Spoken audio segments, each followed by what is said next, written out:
the mistheroes.com website for more information about earning and spending those hero points. The show will begin shortly. This message may repeat. Welcome. Hello and welcome to Heroes of the Mist. I'm your host and Game Master Hawk Robinson, and today is April 14th, 2019, and this will be episode 41 of Heroes of the Mist. Everybody else, go ahead and introduce yourselves. Dan, make sure the microphone is on for the Focusrite and everything, because we've missed that a few times. Make sure that's running for the scene. Lindale Stellifolium is my character. I am John Welker, Vice President of RPG Research and occasional Assistant Dungeon Master. Hello there, I'm Adam. I'm going to be playing Torin Whitley, who is a human scout from the Battle Mountain, and he also happens to be the Prophet of Cord on account of he's been laid low and risen again for his glory to spread the word on how Cord can bring strength unto all peoples. So he's got that going for him. I am Lillian. I am playing River. She is a sea spirit folk Ryujin martial artist, and she follows Ryujin, Lord of the Sea. I'm Katie Coonan. I am playing Moisha Turtlebaum. Moisha is a dwarven tailor by trade. He sounds a little bit like Eeyore, and his outlook on life is generally grim at this point. And Andy, as he mentioned last week, is not able to join us. He plays the gnome illusionist Talk, so we're going to kind of fade him into the background. He will be around in case he's needed, but we'll kind of keep him inactive in the background as much as possible while he is not here tonight. And joining us remotely, once again from Seattle, is Joe. Hi, Joe Coonan. I'm playing Ferhot Gwarion, who is half-elf, the other half human. Although he could be half-elf, half-centaur, no one would know as long as it was only the human half. He's a fighter and a thief by skill set, but his actual career path is to enforce contracts for his grandfather's weaving concern. They have one of the finest weaveries in all of far off Iridia, across the Dragon Spines in the desert lands, and sometimes people don't pay. So sometimes they end up paying without knowing it. And Joe, you want to go ahead and do a blurb for your organization? Oh, sure, yeah. So since the 1990s, I've been performing, teaching, and directing with Jet City Improv. We are a 501c3 nonprofit improv theater, and as part of our outreach, we go and teach classes for incarcerated youth and at-risk youth year-round. We also do shows at camps for kids who are facing disability or disease throughout the summertime. We'll be doing, I think, 27 performances at like 15 camps this year. Whew, you're going to be busy. Yeah. And behind the scenes, we have Dan running the AV here in the studio. Thank you, Dan, for all that you do. And also in the chat room helping with the moderation is Pyro. Thank you, Pyro, for all that you are doing to engage in the community. And part of why they're there is the audience interactive features that hopefully you caught during the lead up to the show. We've got that now as a canned recording, so I don't have to go over it every time. But if you don't know about the audience interaction, swing by mistheroes.com and click on audience interaction. You can see about how to gain and spend hero points to affect the show kind of real time. And sometimes there's a delay depending on things, but you can have quite an impact on the player characters. Good and bad. It's kind of, depends on how you want it applied. And of course, GM's discretion. And while you're at it, if you get a chance, swing by rpgresearch.com/donate and consider donating to the 501c3 nonprofit RPG Research, studying the effects of all role-playing game formats and their potential to help improve lives. Again, that's rpgresearch.com. All right. Previously on Heroes of the Mist. The heroes were escorted by the Wood Elves back to the battlefield at the crossroads, where the horrors of the hundreds of dead had risen during the night before. During the ride back, a number of the heroes had opportunities to speak with each other a little more about their history, including a fair bit about Karn and his northron side of his lineage. and the potential concern about the upcoming treaty meeting if, as everybody predicted, luck was not on your side, and the one person he was worried about being there was there. What are the chances? His ex-wife, Vera. Moisha also brought up some concerns about his having been scammed by, in the past, a fabric supplier from Iridia, and was wondering if there might be any link or knowledge that from Farhad's family business about that. And, of course, Farhad said, no, of course not. They only export the finest qualities of product, correct? Yes. Any silk that melts in water is probably just, spun sugar.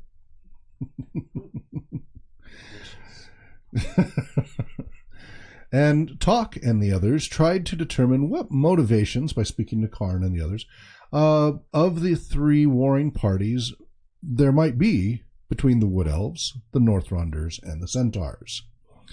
Talk also asked for seeds to symbolically perform a replanting of the destroyed forest from the battlefield at the crossroads. But the Wood Elves were not helpful. They were terse and abrupt with him, and the general's aide glared back at the entire party when asked. Finally, as they arrived at the crossroads, they found the Wood Elves were cleaning up the piles of bodies from the horrors of the night before, and all of the Wood Elf bodies were pretty much already removed. The remaining Centaur and Northrond bodies were being dragged into two separate large piles and just being left there in the morning sun and the flies and what have you. In the distance, you could also see the emissary camps, not the full forces, but just the emissary camps to the north and northwest of the Centaurs and the Northronders. Lindalay, coming back to the battlefield, was hoping to pick up the tripod of 3 weapons that he had left on there, and they were still there. Unfortunately, it had the milky-eyed crow that had pestered him the day before on top of the tripod, but more discouragingly, they were kind of covered around the ground with about 24 crows pecking around and hopping on and off the tripod, etc.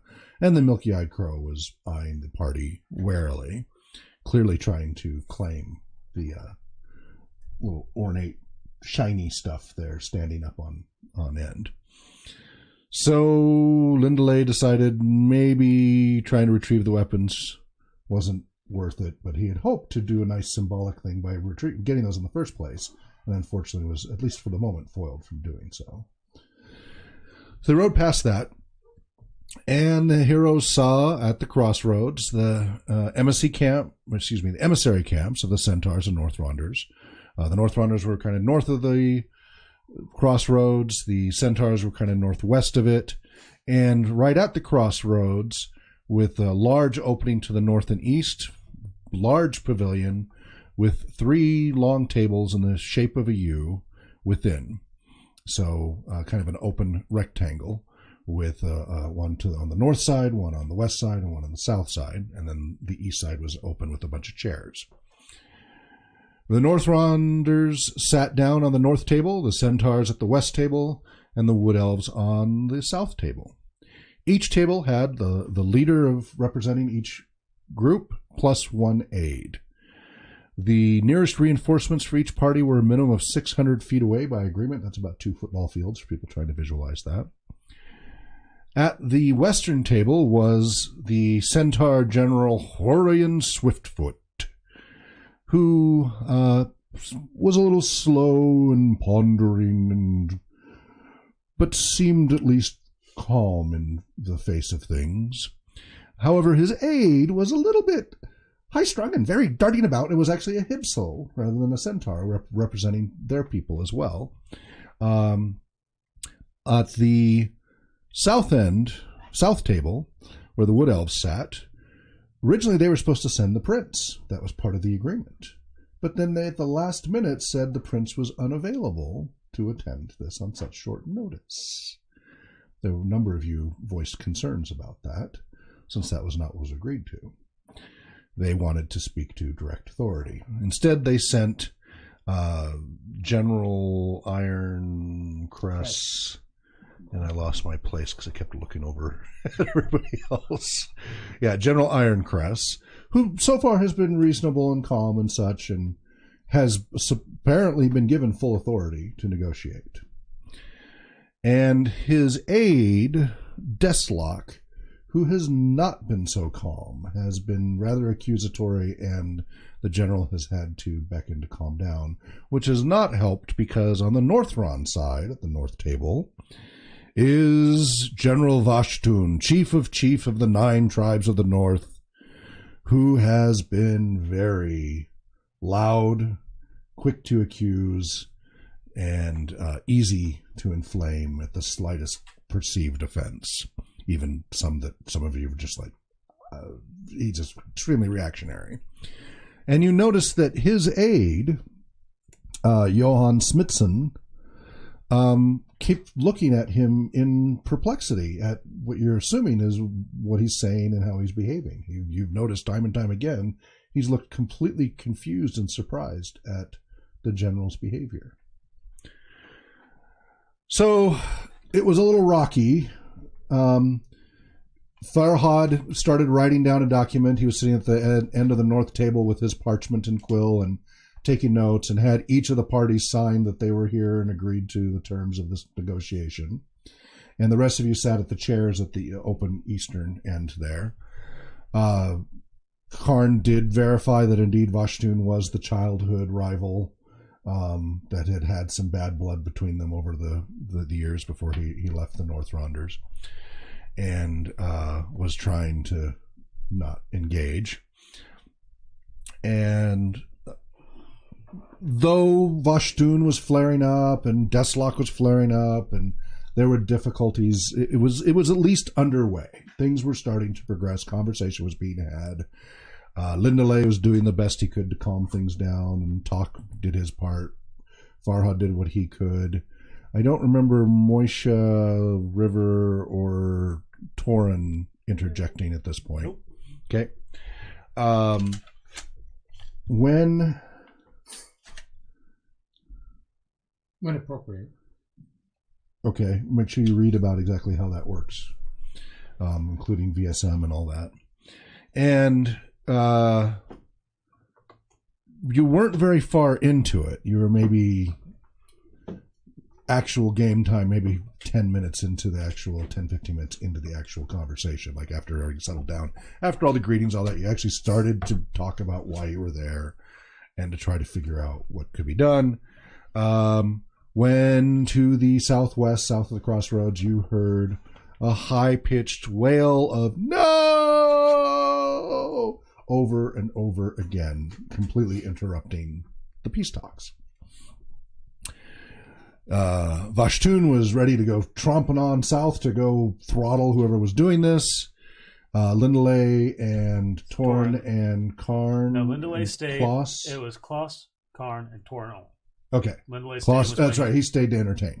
But so Lindalay calmed them down by playing some music, and Kloss, Karn, and Torin went southwest to go see what these screams were about. And let's go ahead and pick it up from there as far as each of your characters' perspectives of what was going on. So I'll start with Lindalay. As you approached the pavilion here, what was going through Lindalay's head and thoughts about what was coming, and then about some of the events that did happen so far? Perhaps in character voice. Man, I was very apprehensive of our opportunities when we approached. I'm only a new bard and have not had such a high or important mission before. Also, wasn't able to find any things that I could do to give us advantage above just words. I couldn't present offerings as has been done in previous peace talks that I've heard of. Because of the darn crow. Yep. Thank you, audience interaction. So I don't have anything to lend us as an advantage to help influence things. So I've been very apprehensive about this. Mm-hmm. And then as you met the actual leaders of these groups, representatives of these groups, what was going through your head about each of the characters that you saw? Well, I thought it was very telling that the North Runners were on the north, the Centaurs were in the center, and we need to know what the Wood Elves had, what was left over. But the... Interesting way to phrase it. Equal sized tables. Interesting. Now, keep in mind, Lindley, by the way, is what race? I am a high elf. Yes. And... and a quick correction. I did make a mistake on the map, and somebody had pointed it out from my correct map. So the Centaurs actually cut off at the road and come down on this side of the road. And then the Wood Elves are here. And technically, this is supposed to be Wood Elf land. But the Northrunners have come down and taken all of this whole strip. And so that's where, and then the battles have been raging all up and down this area here, in different directions. There's skirmishes and everything too. The Northrunners have the numbers, except the Centaurs don't have the numbers of the Northronders. Because he's unified the 9 tribes, there's a lot of Northrons. So they've been able to hold this line, but then there's the skirmishes and influx, etc. So the Northwonders have a line cutting through just on that road, pretty much? Pretty much. I mean, they've got this whole upper north area that's supposed to be Wood Elf land. Okay. And then they've just control between the woods all the way down. And they've been trying to expand, is your understanding. So I just wanted to clarify a little bit, because I'd actually had cut it over here with the Centaurs, and that was a mistake. So, because the Centaurs, their land, by treaty, stopped at the road. So it's the river and the road. The Northronders are taking Centaur and Wood Elf land. Yes. And yet, so is it pretty much Wood Elves and Centaurs versus Northronders in this respect? Like they've been... No, because before the Northronders came in, the Centaurs had taken this over. Okay. So, even though it wasn't by treaty, Centaur land. Okay. That was why I screwed up on the map, because previous situation, map, whatever. So that's why it's a 3-way and not exactly the 2 of them just pincing on it. Exactly. Okay. Yeah. The Centaurs and Northronders are grabbing land, and the Wood Elves are sick of it. So, and so it's come to this, and this is the main exit for the Wood Elves. They don't have an easy way to send Wood Elves out the rest of the way, so that's why a lot of the fighting happens down here, because it's right at the mouth of where they can come out. So that's the bits and pieces you heard while you were riding here and learned kind of the scene, but I had to fix the map here. So there should be an updated map. Did you update the map, Dan? Yes. Okay, good. Showing that correctly. So, Joe, do you see that? Yeah. And, of course, the Northronders are in a tenuous position being stretched out that thin, right? Their lines are very stretched out. Now, obviously, the main body is up here and north. But, yeah. So, just want to make sure you had that updated image there. Okay. Anything else you want to say? I've been becoming very concerned about the behaviors of the Northronder, Vashtoon, because he is so hostile. It's almost like he doesn't want peace. And the surprise on his aide-de-camp's face makes me wonder if he's being outside influence. Okay. So that's why I want to do detect magic. The verbal component will be in my singing. The somatic component will be in the playing of my bow. And the material component will, of course, be holly or... What's the range, area of effect, all that? And it's just going to give you, like, glow and type, right? And you're going to do that while everybody else is going southwest to deal with stuff? Right, while the leaders are just here. Okay. Yeah, and 1 foot, and this is outside. 10 yards. 10 yards wide and 10 yards long, direction he or she's facing. Okay, so he's in range. Character can turn 60 feet per round. Mm-hmm. Note that stone walls, there's nothing to block this. Mm-hmm. Says the material component required is a holy symbol. But that's for cleric. That's for cleric. As a druid, It would be the holly, the oak, or Okay. something like that. All right. Or in your case, maybe your instrument. Yeah. All right. So you're trying to do a detect magic specifically on I'm looking at the leaders. Washtun specifically. Well, I'm starting with Fashtun, Okay. but I'm going to look at everybody else to make sure that there's nothing. Duration? Duration is 12 rounds. Okay. That's quite a bit. So I got a little while. We'll come back to that then. Torin. You're good. So, we got this big fancy talk here, and really, I don't know what I'm supposed to be doing. I'm just going to watch Karn, and we'll do whatever he does.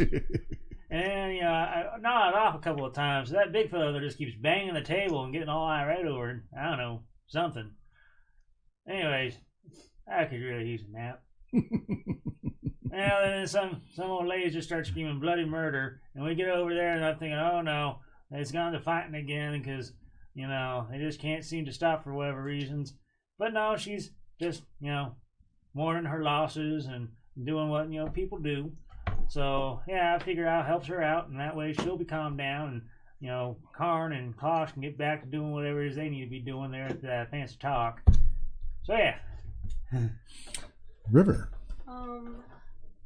Nice and close to the mic, please. Yes, of course, always. So it could have gone either way before we got there, but then once people started yelling at each other, it's pretty much gone from there. That I have very little hope that two people who are yelling at each other are going to make any sort of agreement. Mm-hmm. So it's not looking good. Okay. And especially with whoever is screaming in the background. It's a third loud voice. Yeah, it's just not happening. Just disturbing your calm pool of water. Yes, everyone. Moisha.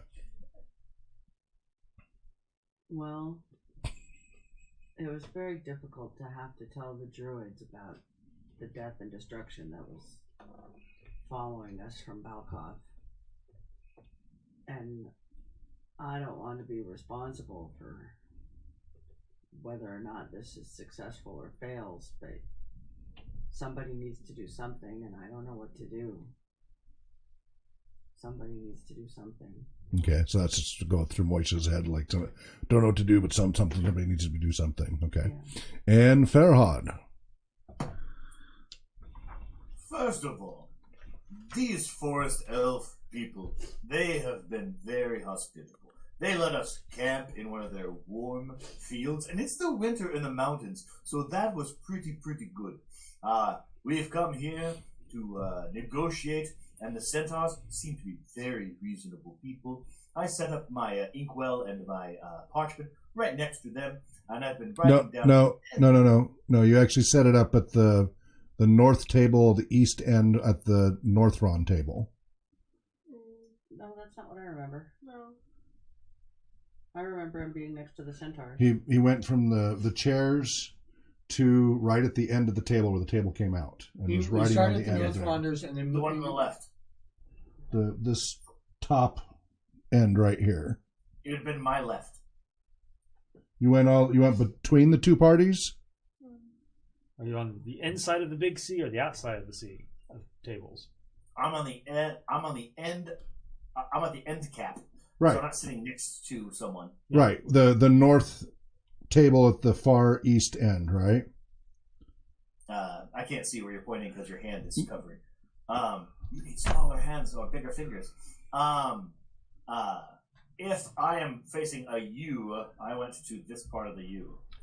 Oh, that'd be the... You went to the southern end. Oh, okay. So you're by the Wood Elves then. So that would be the Wood Elves then. Oh, no, I went to the one that wasn't Wood Elves. I just assumed it was the Centaurs. Yeah, no, the northern Centaurs one are was... in the middle. Yeah, the Centaurs are on the far west table. Okay. Centaurs. Cool. All right. Anyway,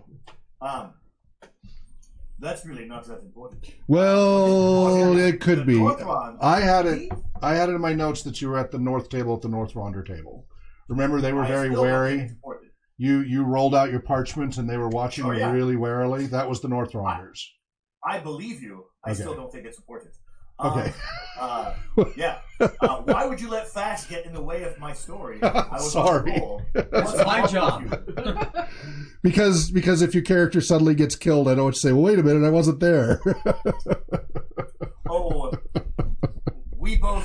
my character will suddenly get killed. His death will only be sudden. There will be no slow death for a Kyokunin character.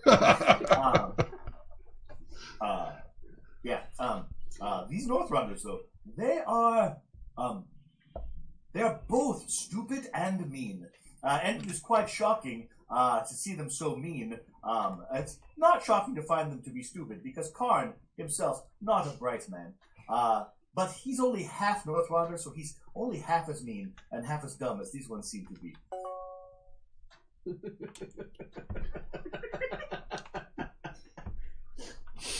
And you like less than half of them half as well as they deserve? Yes. Okay. So what do you think as far as the likelihood of these peace talks going well? I think if we can... if I hit myself in the head with a rock enough times, I can bring myself to their intellectual level and speak their language. And then we will be able to communicate. And this is your character with a 10 intelligence, right? No. 10 wisdom. 10 wisdom. 10 His wisdom. intelligence is 11. Okay. For those of you not familiar with D&D, 10 is exactly average. So, right in the middle.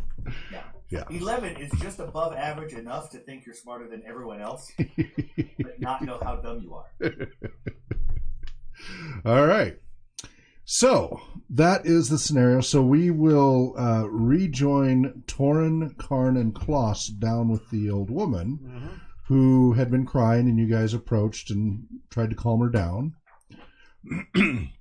And she had explained that her son's sword was missing, which was a family heirloom handed down through the generations. And, you know, she wanted to bury his body, but that they needed to have the family heirloom, and it was gone. And in your memory, you knew you had seen, after she described it in detail, you're pretty certain you had seen that sword when you were here the day before, but for the life of you, couldn't remember. Now, those of you watching the show do remember.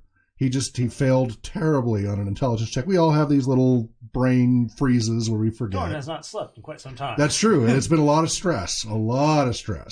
He could not remember that actually that sword is in the tripod covered with the crows back in the battlefield towards the east. His thoughts are either it got blown off to the side somewhere, or maybe one of those shambling dead had carried it up and slashed one down while they had it. And Karn and Kloss apparently had not paid enough attention to notice. Right. So they didn't recognize it at all as far as you could tell.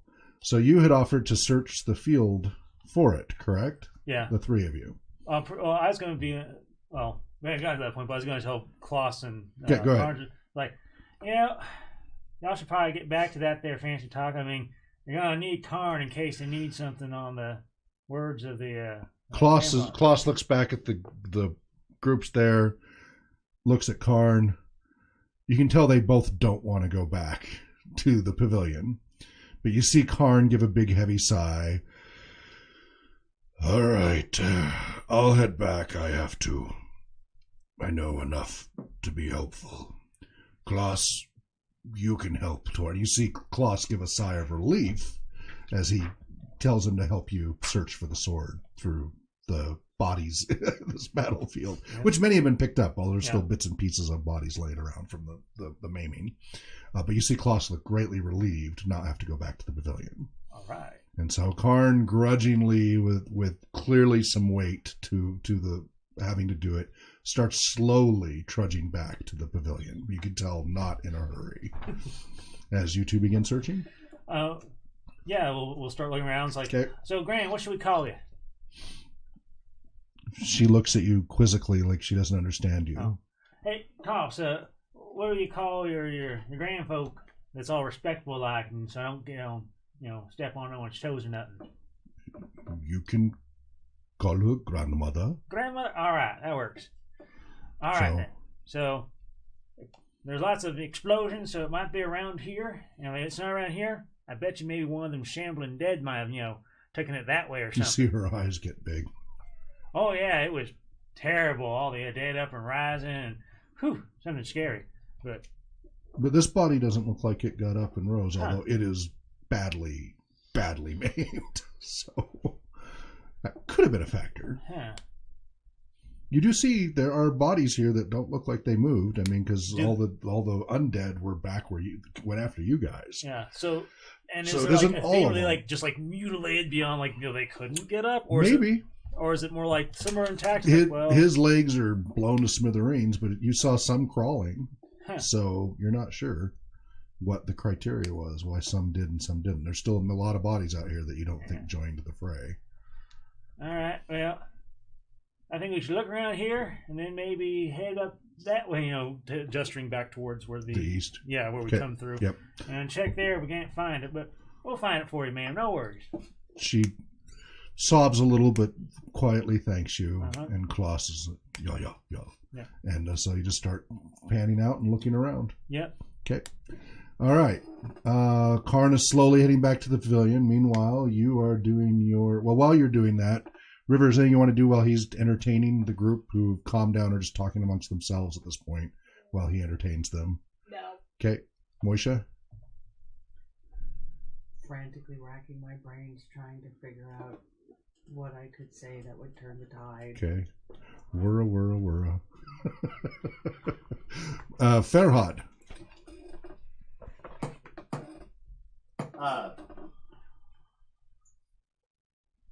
There's nobody talking. There's nobody, doing anything for me to write down. So Farhad is just enjoying Lindelay's, Musical stylings. interstitial music. Okay. You are closest to the Northronders, and so you are hearing not so hushed whispering conversation between Vashtun and his aide. Now, his aide you can't really hear over the music. Mm-hmm. Vashtun, when he's whispering, you can hear pretty darn clearly. Sure. And, you're not sure what the aide is saying to him, but Vashtun's responding very tersely and angrily. I know what I'm doing. Don't tell me what to do. I'm the chief of the tribes. You just keep your mouth shut and follow orders. They drove us out of these lands long ago. We're taking back what we want. Enough already. No. Yes, that's what we're going to do. No. And the aide just looking increasingly more distressed with each of his responses, and again increasingly perplexed. Okay. So you can hear Vashtun's side very clearly. You don't know what the aide is actually saying, but you could extrapolate what you will. Cool. So you're doing your detect magic thing while in your music. So it glows, right? It makes certain things glow, certain Right. colors, So which if- tell you what type of magic. Correct. Okay. And I have to quickly look that up again because I've been tripped up on this before as far as the type matching what I thought it was and it wasn't. So I'll have to unfortunately take a moment to do that. But there is definitely what is unusual is, okay, you see that the aide has items that are glowing of different types of magic, mostly things like defense and stuff like that, which you're not surprised. Right. And you see a little bit of that with Vashtun, but what throws you is there's an aura all around all of Vashtun. Okay. That's what I'm looking what you're not sure what to make of. And enchantment. That's what I have to be careful of, because the last time I, off the top of my head, said what it was, I was wrong about what the type was. So I have to, let's see here.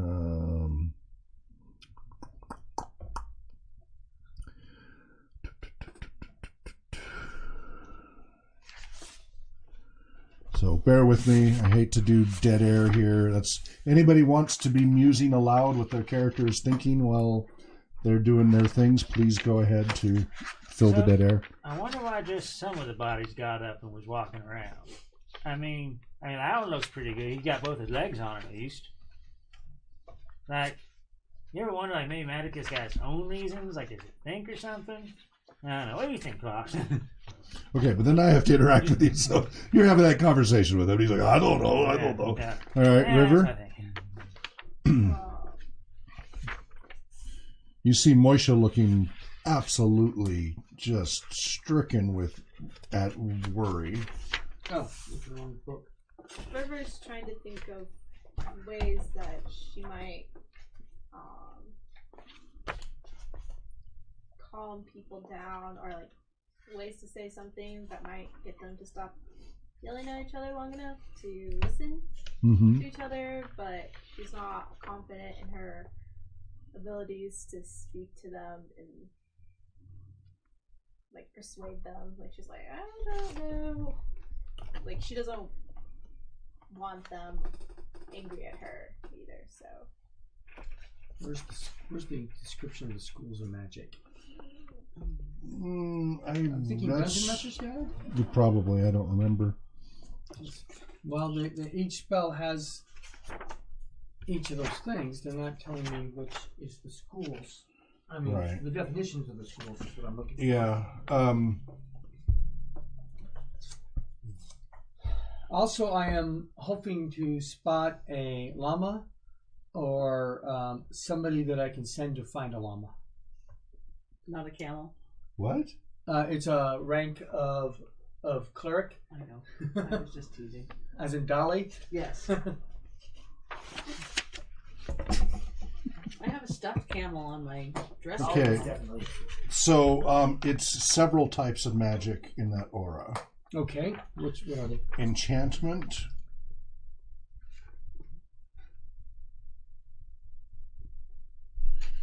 Evocation.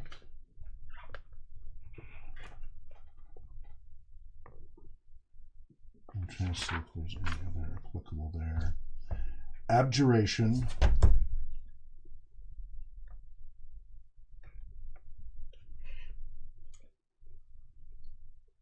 Okay, something was summoned, And something was protected, alteration. and something was changed, and something was covers it. influencing him with enchantment. So that many schools probably took me 4 rounds to. Each color you have to take time to do that. Luckily, you're in a situation where you can do it, and they don't seem to be paying attention to you. Right. Now, is that glow visible to everybody though? No. It's only visible to the caster. Correct. You're sure about that? Well, it doesn't say one way or the Because other. I'm not. I would double check that because sometimes some of these spells everybody can see go into effect. That would be bizarre.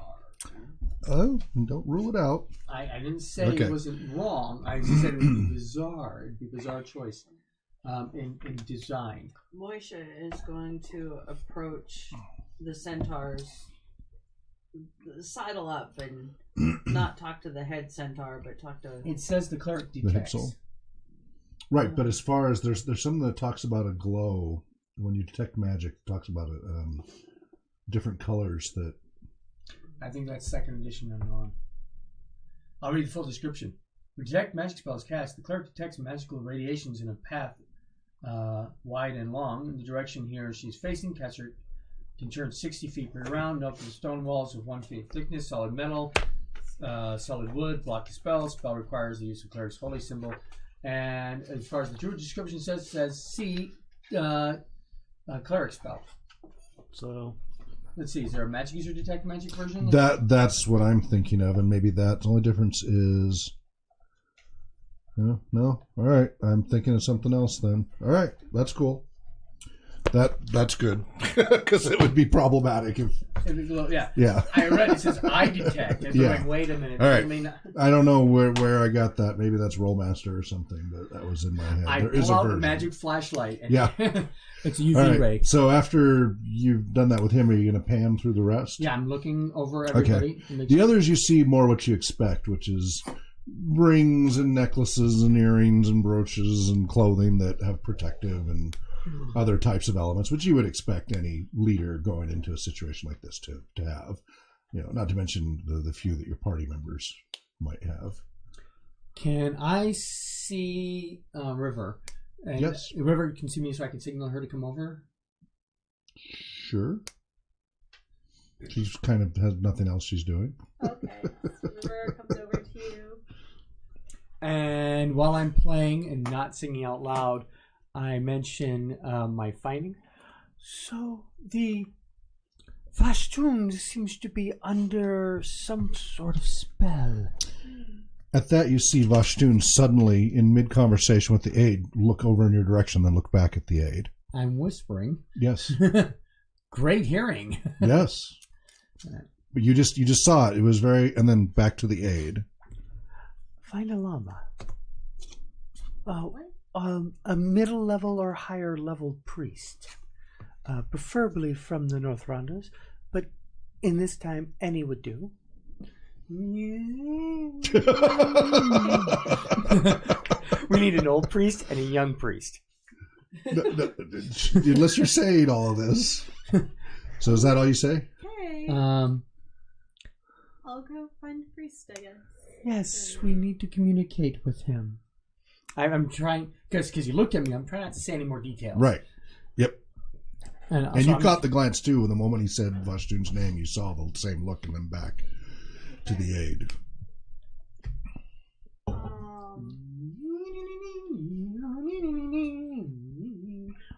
Yeah, so what are you gonna do? I guess River's gonna go for a priest. Where?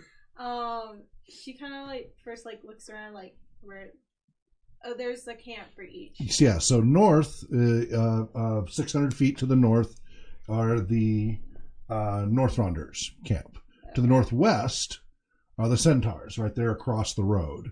So North Ronders are right on the road, kind of to the east of it, and then the Centaurs are just to the west of the road, right at the edge of the woods. And then, to the east, a ways back where they're cleaning up the mess, are the Wood Elves.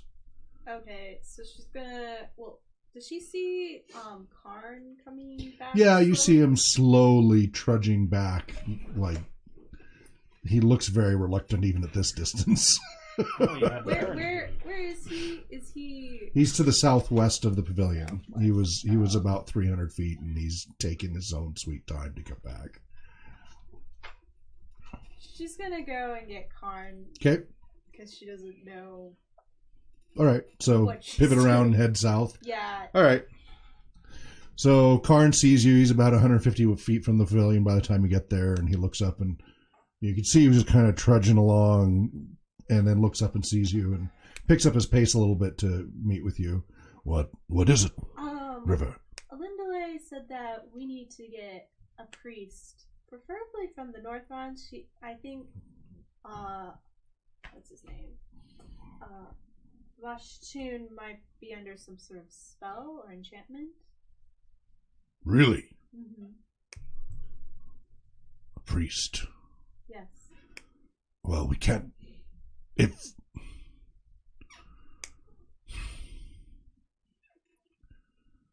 the Centaurs and the Northrons, they'd have shamans. They wouldn't have the formal.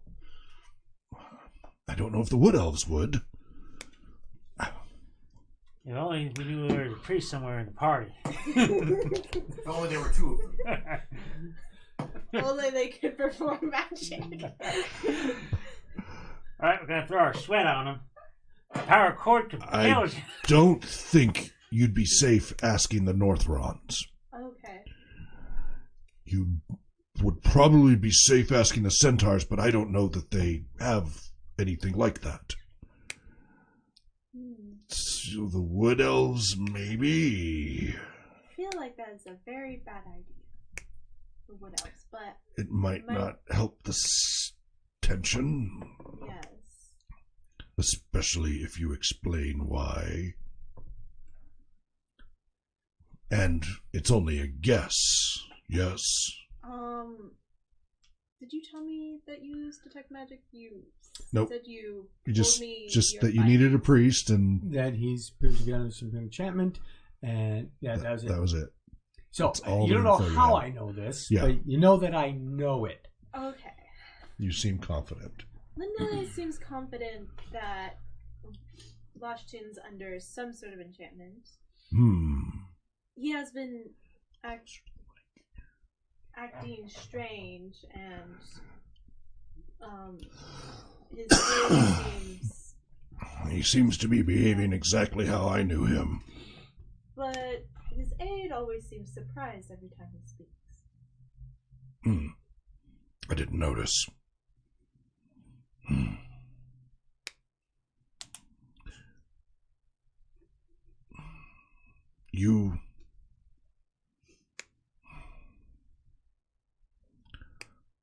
I don't know. Well, that makes two of us who don't know what to do. Perhaps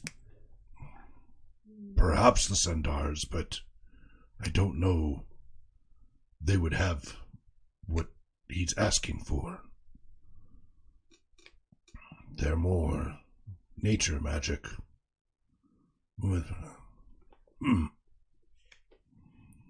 That is a challenge. I think you'd be safe asking the centaurs first. Then maybe the wood elves if that fails. Okay. I guess I will go and ask them. Do you want me to go with you? He looks at you hopefully. Sure. Excellent. So instead of continuing the pavilion, he veers off, doglegs it that way towards the centaur camp instead. And you all see Karn stop 100 feet away, talk to River, and then dogleg it towards the centaurs. Vashtun still seems to be in heated conversation with his aide. It's behind the centaur and the Hibsel, so they don't really seem to notice. Deathlock was watching them very closely, though, and you see him mutters angrily to the general. The general tells him to calm down, and then, Excuse me, Bard, Lindale. Oh, yes. Please, where is he going? He points to Karn as you see going northwest And with River. who's asking? General Ironcrest. Oh. Well, where is he going? He was supposed to return so we could continue our conversation. Now everybody else has stopped their Right, and I'm conversations. going to give him an honest answer. He didn't tell me where he was going. Perhaps he has to go to the bathroom. Can we proceed without him? Oh, I'm sure he will be returning momentarily. He wouldn't be gone. Vashtun pounds the table. No more of these delays. You have only a lifetime. He looks at his name is aide. Lynn Delay. Do you say that out loud, Farad? No. Okay. Suddenly, I'm full of arrows, and I don't Comments know from why. the peanut gallery. Okay. Enough of your riddles. You like riddles? If you are here, you like riddles? If we are going to talk, then let's talk. If we're going to fight, then let's fight. Say, well, Karn is talking to River, and Is this Moisha talking? this is me interjecting because Moisha didn't have a turn to Okay. explain Okay. what he was doing. I'm sorry. So Moisha sidles up to the Ipsel. Okay. Oh yes, that's right. You're going up the centaur and the Hipsel. Okay. So I don't know what the answer is, but what do you need to make peace? What do we need? We need to get out of our lands, of course, and just stop attacking us. Well, That's all we ask. That's all we're asking. And maybe a little bit more of the woods from the west, from the Regnum Sapientium, but of course they're busy right now. yes, but we need to come to a compromise. Fine, we're willing to talk. They're the ones who aren't willing to talk. Points at the North Ronders. I understand that, but I'm trying to figure out what kind of a compromise we can come to. Well, so that we can offer them something in exchange for what you need. well, Florian already offered to let them stay in the northeast region, but the Wood Elves aren't okay with that. So at least they could survive the winter. That's why they just needed some safety to get out from the ice, because the ice is coming down, and we're okay with that. We don't use those lands as much anyway. They're mostly full for us to go running around on and such. Okay. We were willing to negotiate, but the Wood Elves won't let them stay there either. Okay. I will try talking to the Wood Elves. Good luck. And she'll go head Again, over to my the Wood Elves. impersonation trying to be a part deer. You sound like a caffeinated squirrel saying, hey, remember. It's a high-strung deer. What is very still. Farhad doing? Farhad? Farhad is just writing boilerplate. He's writing like the summations for all the contracts. Okay. Every time things, you know. Every time he slams the table, though, it causes little scritches on your parched vellum there.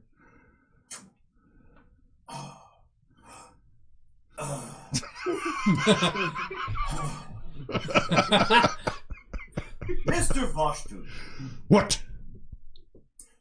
do you know who the greatest coward I have met in my travels is? Who? Lord Karn, the man who travels with us. Karn? And yet you, sir, You see him seem to be contemplating as that. equally as dumb as he is cowardly. He bolts upright. What? Do you not understand how He reaches for his sword, but of course it's not there. His aide grabs his hand. if you would like to come to an agreement with these elves and these centaurs that no one can remember, then please continue to interrupt my writing. But if you would like to grabbing dice! He takes, and this is a big table, and flips the table over on its side. Do you want a dex check to grab your belongings off before it gets flung? Yeah. All right, roll a dex check. Thank you for making things fun, Joe. Oh, What do you got? 19. Of 18. Okay, so your inkwell, parchment, all of it goes flying onto the ground in the middle there. He flips the table over, and he's takes one step in your direction with his fist just clenching, and his aide trying to hold onto his arm. And remember, this guy's 7 foot plus. The aide's 6.5 foot, but he is letting him stop him. A loud screech on the violin that All right. catches attention. Everybody make a save versus system shot. I don't know. What do you roll on? That's a hideous sound. Petrify? Let me see here for a second. Oh, your saving throws are... Yeah. Oh, try the yellow book, then. Yellow page. Yeah. Except for abuse. I wouldn't. Breath weapon spells. I guess just system shock. just roll system shock, which is pretty easy to... If you fail it, you're just gonna just melt in just the misery of the sound. Hey, Autosaves. And welcome. Relax. Yay. Andy is You here. know, if you were here like 5 minutes earlier, you would probably have saved this situation. Actually, I was in spirit. I had it set to listen to the audio as I was driving over Well, here. you got here just in time. Roll initiative. Good luck. Keep up with what's going on. Okay. Without watching the screen, mind you, because I was driving. Good. Do Yeah, not well, you can recommend. pretty much just listen. It works that way. Yeah. Do not recommend Ouch. viewing any programs while driving, including ours. Exactly. But we are perfectly fine to listen to. All right. So you heard the table flip. Yes. Okay. And everybody's rolling system shock. So that's percentage. Mm-hmm. What'd you get? Oh, I have to You're roll? doing it to yourself. I knew it was You got a coming. bonus. I should have know. advantage. You do. You got a bonus. All right, You're 34. What'd you get? I'm not there. All He's right, off you're looking far for- enough. You're far enough away, but you hear a shrill, just I a apologize to the horrific hit sound. I from apologize to back the in hit pavilion. I'm not there either. Off Okay. looking for... But you hear the sound. Yeah. 62, and my character sheet says 91%. Okay, so just a horrible shiver down your spine of this horrific sound, but you don't drop to your knees and begging for mercy. Talk. He just intentionally screeched his violin as loud as he could Okay, I missed that part. to try to break up the Vashtun charging at Farhad. 10 wisdom, everybody. Yes. We know you're playing your character. 33. Where's system You're good. shock? Under Constitution. 60%. Okay. You managed. You almost dropped to your knees, though, from the horrific shriek. Let's see. What else? Farhad was 40 out of 85. Okay. And mind you, I'd actually gone to go investigate the screech in the. Oh, you'd gone with Karn and Kloss? Yeah. No, you hadn't. So No. Yeah. I remember at the end it was Karn and Klaus that came up and we were talking. Actually, wait a minute. Was it? He did say he was going because he's the one who asked for the recess. Okay, he did ask for the recess. and I was the one that gonna... said the musical stylings of Yes, Wendell. remember Right, that. right. And then he went on. But you went and joined. Okay, so you either came back. I figure I was probably half. I figured you can just say I was probably about halfway back. No, you've been back. If you were coming back, you're back by now. Okay, then I just got back. Or you're and- with Karn and River going to the Centaur camp. Or you're with Kloss and Torin searching for the sword. Then I just got back. Okay, and so just showed up at the pavilion right as this table's flipped, violin screeches. I basically showed up right when I showed up. Yes, In real pretty much. Yeah, pretty much real time. You are neither late nor on time. You arrive specifically. Well, I'm not a wizard. Baby wizard. All right. So, Deathlock drops to his knees, clutching his ears. The other general just kind of grits his teeth and turns in your direction. Swiftfoot just calmly turns your way, seemingly unscathed, though his ears do go flat. Right? The Hipsol's unconscious. And the Hibsol, leaps straight up 6 feet and backwards about 10, nearly slamming into the back of the pavilion. Just leap! You didn't know it could leap that freaking high.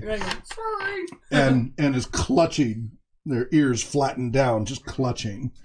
Vashtun, it got his attention. He stopped and looked at you, and the aide almost let go because of the wince. Like he wanted to put his hands over his ears, but he still held on to Vashtun. Then silence as everybody looks at you. Lord Vashtun, you did say you did not want to delay any further. Yes.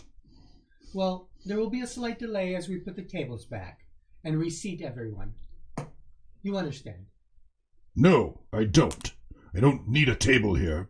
Oh, We're either going to talk or we're going to fight. Which is it? Enough of this. so Lord Vashtun, Enough of these stalling tactics. just to understand, you don't want the table. We don't need a table. Okay, We- then please be seated. We will begin. No more delays. No one's delayed. He sits down. The others start sitting down and moving themselves back in place. He crosses the table, sitting there flipped over. Vashtun crosses his arms, glares at everyone. Are you comfortable? Yes, Are you ready? yes. So, without further ado, Top steps forward. Mm-hmm. This is Hey, hang on a second. Farhad, what are you doing? Farhad picks up his parchment and this inkwell and tries to salvage as much as it can. Okay. Drags his chair over to the centaur table. Okay, roll percentile.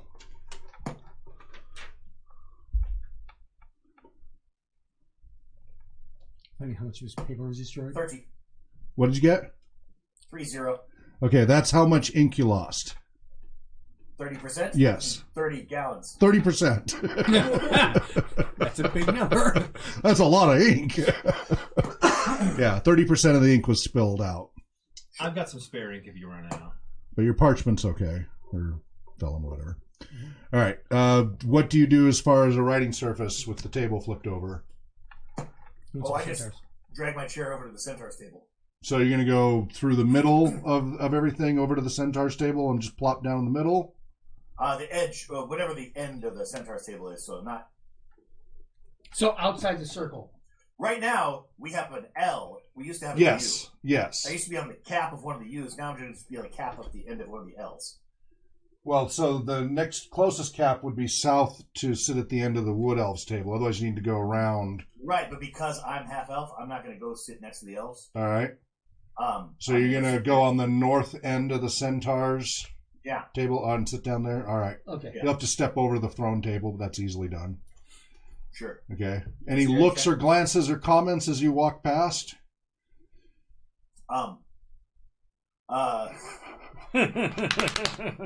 Please. No. Okay. He doesn't say anything, but he does think to himself, just like Karn.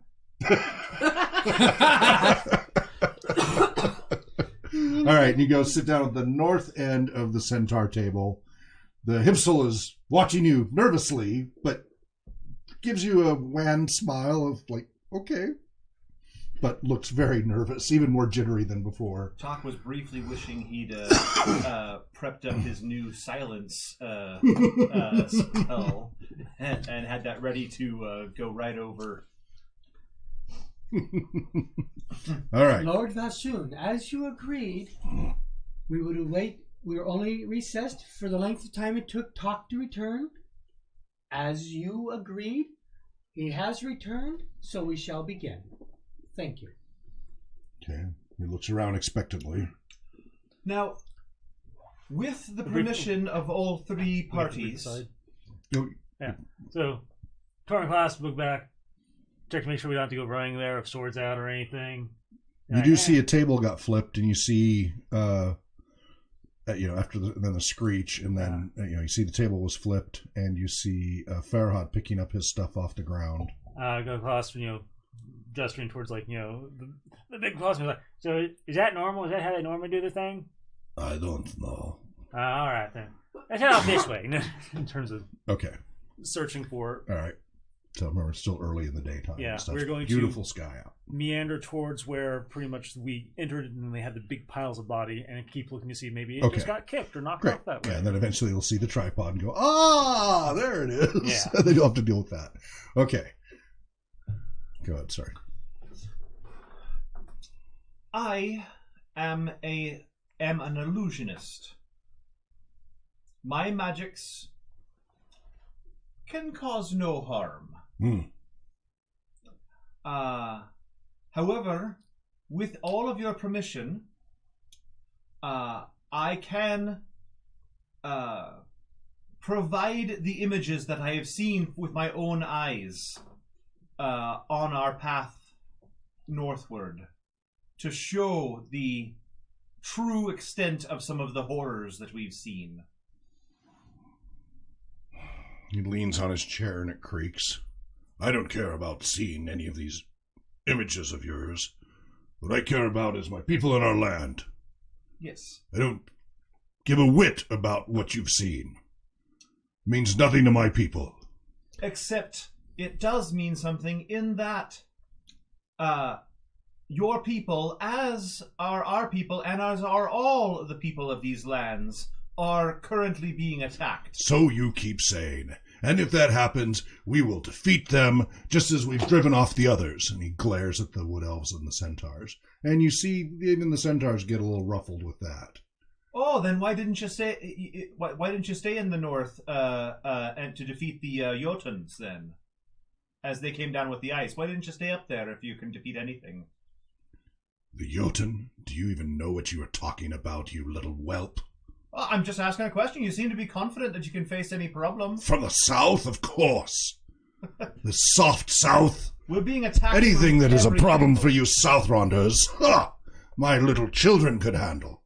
All right, I immediately bring up as a fourth wall to this little table area we've got, basically behind me, as if they were the audience and I'm the stage. I bring up the image of that I saw from the roof as I saw the Arthurian troops marching down the road, and then the explosion as it blown up in the road. as just the sudden massive. Okay, hole so in the you're back ground near and all of you're them- back in the back of the pavilion there when you do this. Mhm. So near the centaur and Hipsol, No, here. No. Yeah, be from or you came back in front. Yeah. Okay, so you'd walked around when you came in because Mhm. first you Yeah. said you came in and Well, they said, said "Hey, they I'm made a here," and fourth then you walked wall around. of their little tables. Okay, so, all right, so I missed that. Yeah. All right. Stayed in the Okay. central area. So that where we've the been the using, chairs we've been are. using as the neutral presentation. All right, so era. okay, so behind you. Okay, so you start. You're doing the music. I'm doing a little bit of music in the background, just quietly. But First live fit the performance. theme music.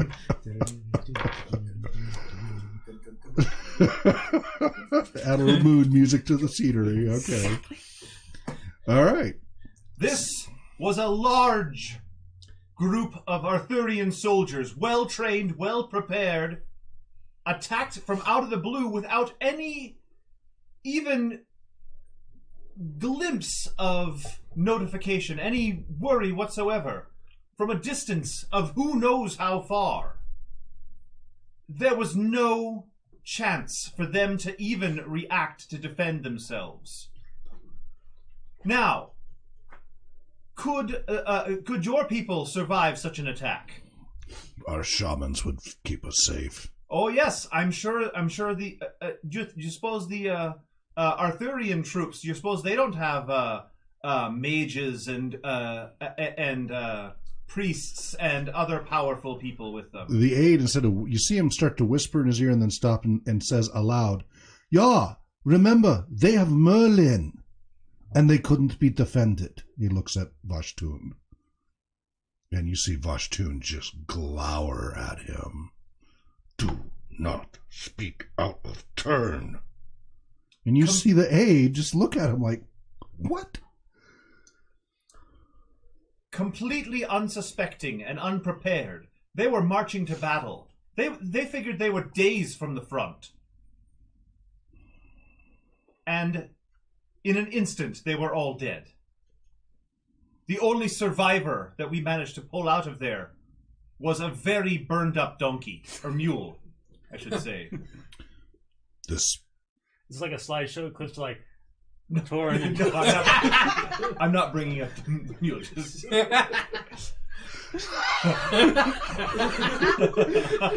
And on this slide, beautiful. That was beautiful. I will make sure and specifically.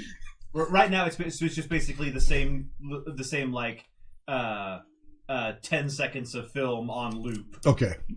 I mean, just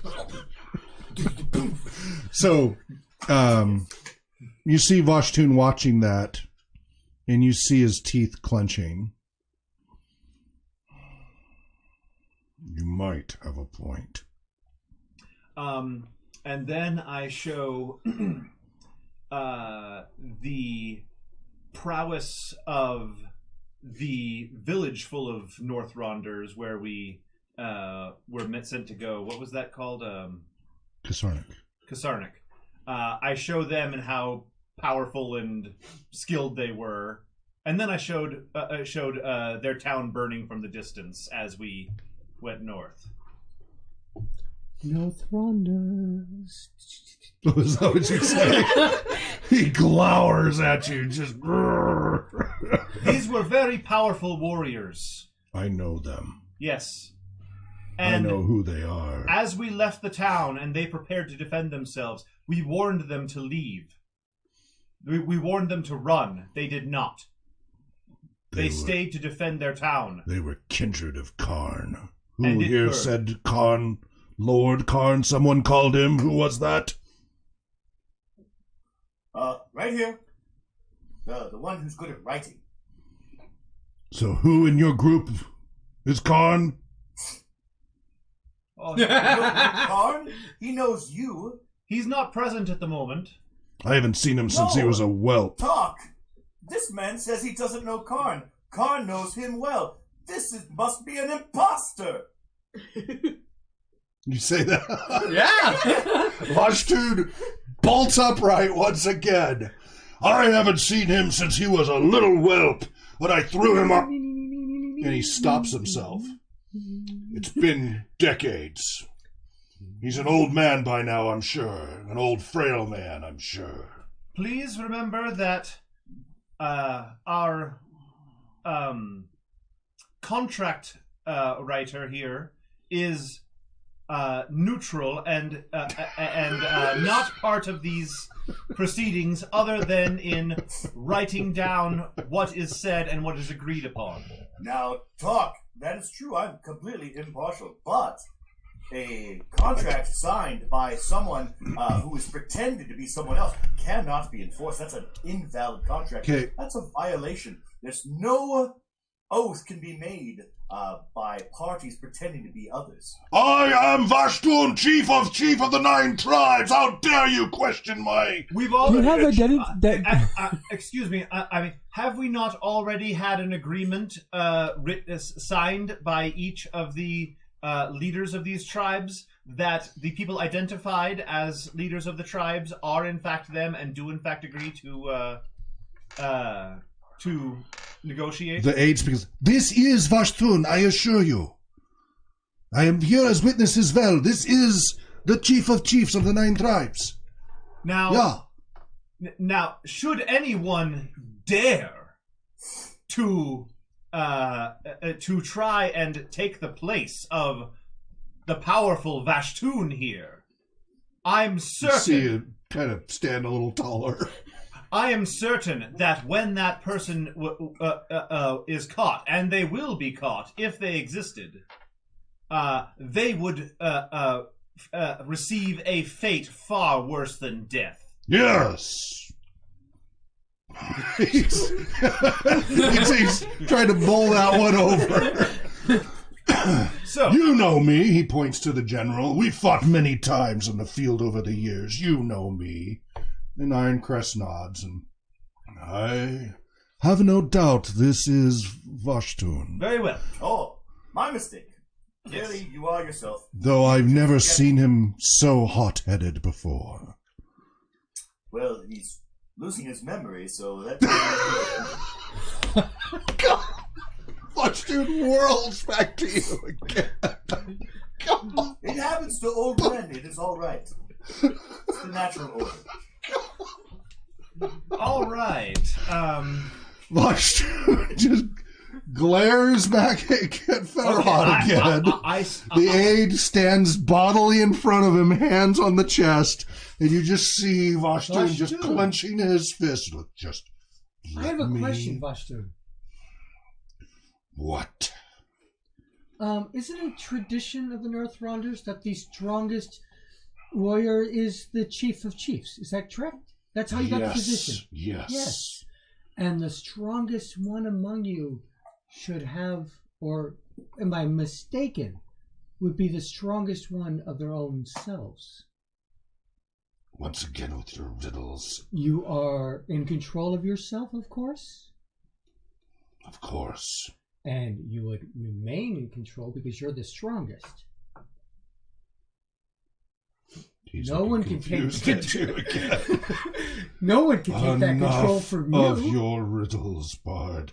Can we just get to what they are offering, and they are offering for peace if they want peace? I change the image and show them the horrible tentacled things coming out of the portals. Okay, everybody leans back from that one. These the centaurs, the wood elves, and the Vashtun go silent and looks at that. These are the infected. Deathlock is, what horror is this you're showing us? These are the infected Fae that very nearly made it through. You to see the Druidic general portal. nod like, understanding. And I have the shot. I'm showing a shot of them coming, the silhouettes in the portals, and then looking over to the elder druids as they are frantically trying to close the doors and exhausting themselves. Well, we are sure giving you a lot of leeway with those illusion spells. This 2D illusion. Hey, I set up so I had like 7 of these things. I have to double check my thing. I think the use of the spell we've been very generous about. Because you can do a whole Saturday matinee now. Exactly. But it doesn't have any sound. Well, you got Oh, yeah, the silent talkie, the Yeah, talkie we're doing film. Okay, I'm doing the sound effects. All right, but it's in full color. No, well, see, I imagine if it's something that complex, I can't do it I can't do a very long. So these are short. These are like short. Understood. But anyway, you got everybody's attention with that horrible scene, and even Vashtun leaned back from that. Mm-hmm. And I'm keeping a tally of how many individual slides I'm doing. Okay. They're coming from the Druid's Gate. That's coming from the Druid's Gate. The Druid's Gates were sealed, trapping several of the good Fae from the previous evening here for the next year at least, until the Druids are able to until the festival comes around again, and it is for sure that the infection is past. Deslock speaks up over his general here. You mean the generals, the druids, the druids couldn't stop this? They just stopped them at the barrier, but they could not solve this. They could not solve it. It very nearly killed the elders. The general mutters in Deslock's ear, and Deslock mutters an apology and tries to sit back down. But I believe that were it any more strenuous to block these creatures, the druid elders would have died in the process, using up all of their power. General Ironcrest speaks up. So, this was at the height of the festival, yes? Yes, the second night. And all of the neighboring druids had gathered for this, yes? Yes. So even the high druids were there. Yes, they were. And it took all their combined forces to barely stop this. Yes, and they were. They This all were on the edge of collapsing. This confirms what some of our seers and such have been saying about the Fae. I hadn't seen it until now with my own eyes. But we have reports we can confirm as well. We have seen the same.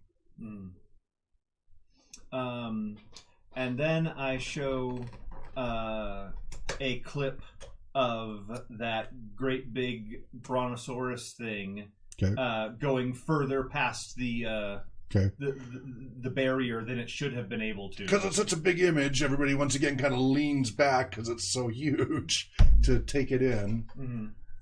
And Vashdun's like, what? This is one of the creatures from the Infernium. Crossing. And is this where Deslock punches, like you show, punching with the eye, like the size to show the scale? Oh, actually, I don't think I was there. You didn't there catch for that? Oh. It wasn't Deslock, it was... Or not Deslock, sorry. Sorry, Joe. Actually, no, you're right. I wasn't actually there for that. The what, Mongrel Joe? Man. You were the Mongrel Man. The Mongrel Man, yeah. Did the fire emus cross further than they should have? I mean, they stayed. They didn't cross the other side of the road. They got onto the road, and they're not supposed to go that far. But okay, so I'm not actually sure if I saw that or not. Yeah, but the Mongrel Men were certainly farther across the road and very much. Yeah, they were camped on the other side. All right, I'll show that. Okay. Though these two Mongrel Men were very kind and did not wish to harm anyone, and simply wished to live in peace far away from the other beasts of the Infernium, they had crossed further into the non-Infernium lands than the border should have allowed. Right. There, you see now everybody looking at each other between the parties and such. So, Horian Swiftfoot speaks up. Okay, we understand this is dangerous. We see there is a mutual threat. We have offered to not contest the land across the road from our lands, north of the Wood Elves. And as long as the Northrons don't try to take more of our land, live in peace with them. Then the general, the centaur looks at the general, and the general stands up and says, yes, but those northern lands are ours. Though it is true we have not settled in them since their defoliation long ago by the dragons.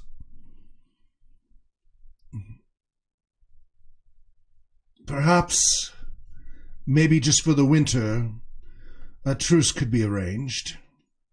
Perhaps. But the Northrons must retreat back to those lands, not continue their southern expansion.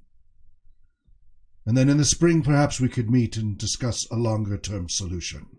Now, in these lands, you say they have been damaged by dragons. Let me bring you up to speed because you weren't here for the map update.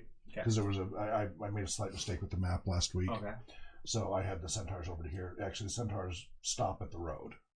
Okay. Right? These woods and the road, really, they stop. But this is all centaur land. Okay. Northrons are normally all up here, but they migrated down here and they took over this land here, which is technically Wood Elf realm, but it had been badly damaged long time ago. So there were copses of trees, but huge swaths of clearing, which the centaurs were in. They didn't claim it as their own, and they were having some skirmishes with the Wood Elves over that land. That had been an ongoing dispute, because it was technically by treaty Wood Elf land, but the Wood Elves had pulled out of it during the dragon attacks and had not made an effort to reclaim it. And so the centaurs had kind of just started to spread out there. Then the Northronders came down and took it over. And the centaurs fled back to their side, and then the Wood Elves went, hey, that's our land, get out of there. Because at least the centaurs and the Wood Elves, they had a little bit. I mean, again, it was taken. There was hostility. They had fought. They had skirmishes. But then the Northrons came in force and took it. Mutual respect. No, less that. The Wood Elves had plans. They're just slow to implement them. But anyway. You have thousands of years. 900 years. No, the Wood Elves don't live that long.